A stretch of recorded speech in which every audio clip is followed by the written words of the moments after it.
জনতাই হিরো, আমরা তার হুঙ্কার। প্রিয় সহযোদ্ধা এবং দর্শক, দেশে দেশে ভোট ভীতির আতঙ্কে ফ্যাসিবাদের উত্থান। কি হতে পারে বৈশ্বিক সমাধান? অনুসন্ধানী ধারাবাহিক প্রতিবেদনের প্রথম পর্বে ভয়েস অব জাস্টিসের পক্ষ থেকে আপনাদের জানাই আন্তরিক শুভেচ্ছা। জনগণের সরাসরি ভোটের সমর্থন নিয়ে আওয়ামী লীগের নেতৃত্বে ১৪ দল সরকারে আসলেও শেখ হাসিনার এক নেতৃত্বে আওয়ামী লীগ সরকার একটি পর্যায়ে নির্বাচনে অনিয়ম, দুর্নীতি, লুটপাট, প্রশাসনিক অনিয়ম এবং সার্বিক অব্যবস্থাপনায় ফেসিস্ট হয়ে ওঠে। বিশেষ করে ২০১৪ সালের নির্বাচনে ১৫৩ জন জাতীয় সংসদ সদস্য বিনা প্রতিদ্বন্দ্বিতায় নির্বাচিত হওয়ার মধ্য দিয়ে কিংবা তারও আগে সংবিধানে জাতীয় সংসদ নির্বাচনের প্রশ্নে তত্ত্বাবধায়ক সরকার কাঠামোর অপসারণ বাদ দিয়ে নির্বাচন করার সিদ্ধান্তে আওয়ামী লীগ সকল কাজে জবাবদিহিতাকে চরমভাবে অপেক্ষা করে বিরোধী দল ও মতদমনের মধ্য দিয়ে চরম ফেসিস্ট রূপ ধারণ করে।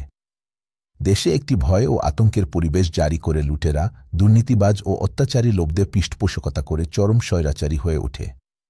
তার বিরুদ্ধেই ছাত্র জনতা এবং দেশের দেশপ্রেমিক সেনাবাহিনীসহ সকলের ঐক্যবদ্ধ প্রচেষ্টায় দেশ ছেড়ে পালাতে বাধ্য হয়। এখন আগামী ১৩তম জাতীয় সংসদ নির্বাচনকে নিয়ে দেশে চলছে অন্তর্বর্তীকালীন কিংবা বিপ্লবী সরকারের বিভিন্ন সংস্কার কার্যক্রম। বিভিন্ন রাজনৈতিক দল, সেনা প্রধান এবং ড. মুহাম্মদ ইউনূসের নেতৃত্বে চলমান অন্তর্বর্তী সরকার সহ দেশের জনগণের রয়েছে ভিন্ন ভিন্ন অনুভূতি এবং অভিমত।